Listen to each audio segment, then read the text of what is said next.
บายดีทุกคนสบายดีมึงเขากองใหญ่ยังเลยท่านละครึ่งเลยนี่กู้ท่านละครึ่งเลยนี่เขากองใหญ่เขาหน้าจานลำพอนใครสบายดีเด้อทุกคนเลยมาเกี่ยวเขาเหลื่อมตาเด้ตาเหลื่อมตากองเขาใหญ่กองเขาอีลุงจานเฮาใครสบายดีทุกคนก็แล้วกันเนาะอันนี้เป็นกู้มาเลยเนี่ยหลอกหนึ่งแล้วยังอีก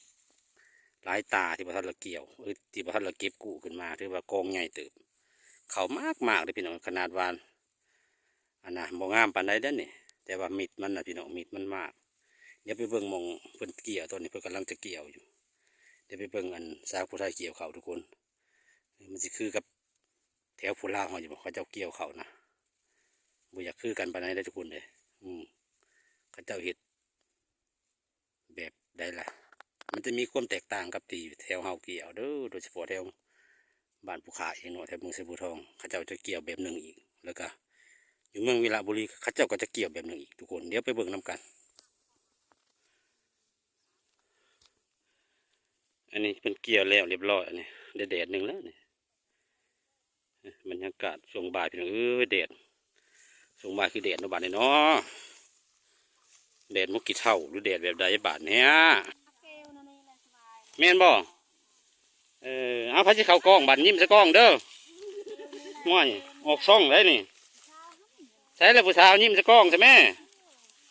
สบายดีทุกคนเกี่ยวเข่าเนี่ยมาเบิ่งพี่น้องไทยวิระคนเกี่ยวเข่านี่จะบ่คือไทยผู้ลาวเกี่ยวเด้อพี่น้องเอ้ยเพิ่นจะเกี่ยวแบบใดเลยเพิ่นเอาทั้งนี่เกี่ยวเพิ่นเอาทั้งหลังมันกอมาเนี่ยเพิ่นเกี่ยวแล้วเพิ่นสิบ่ก้มเด้อเพิ่นยืนเกี่ยวโอเคยิ้มใส่แม่นะยิ้มซะกล้องใช่ไหม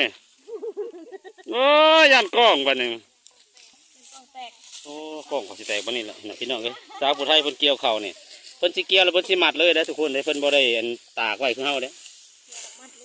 แถวผู้ลาวเกี่ยวเนี่ยเกี่ยวแล้วก็ลองห้องไว้แบบเป็นปูเป็นเสื่อเลยได้นี่เกี่ยวแล้วเลยพี่น้องมึงนี่สินะเกี่ยวตากไว้แล้วยังมามัดกำลังแบนน้ำบกคักเนาะซาบ่แบนน่ะเบิ่งเอาเด้อพี่น้องทั้งเมืองไชยภูทองเฮานี่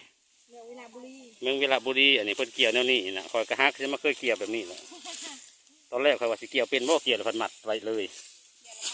อันนั้นมีแต่ผู้สาวพุ่นช่วงบ้านอยากแดดน้อยหนึ่งเนาะสู้บ่เป็นยังดอกซ้ำนี่นะมีผู้บ่าวอยู่เยี่ยงขางก็อุ่นใจละว่าสู้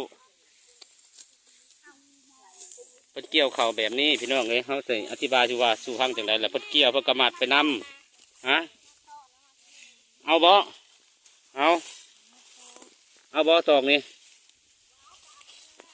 เอาตัวยาวๆโอ้แปลว่าเพิ่นนี่มักของยาว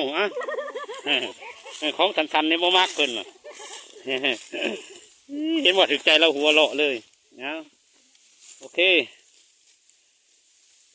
ข้าเจ้าจะมาถ่ายแต่ทางหลังขึ้นมาได้ทางหน้าใช่ป่ะเด้อเราจะถ่ายลงช่อง YouTube เดี๋ยวที่ตามผักที่ตามนี่เด้อโอเคนี่สาวิระยิ้มหวานได้พี่น้องเอ้ยมาถ่ายคนมาซาพุ่นนะเจ๊ได้มาคุมงานเนาะเจ๊มาคุมงานทางกระลงมาเด้อ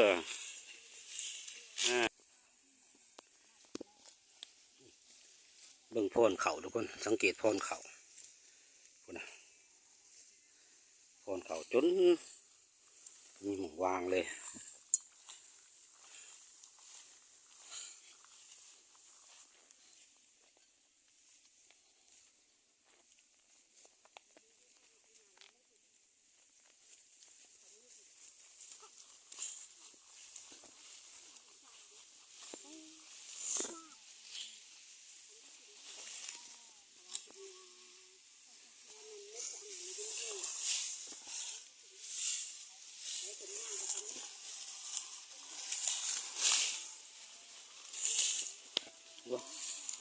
น้ำพัทยาเฉยๆตัวเอง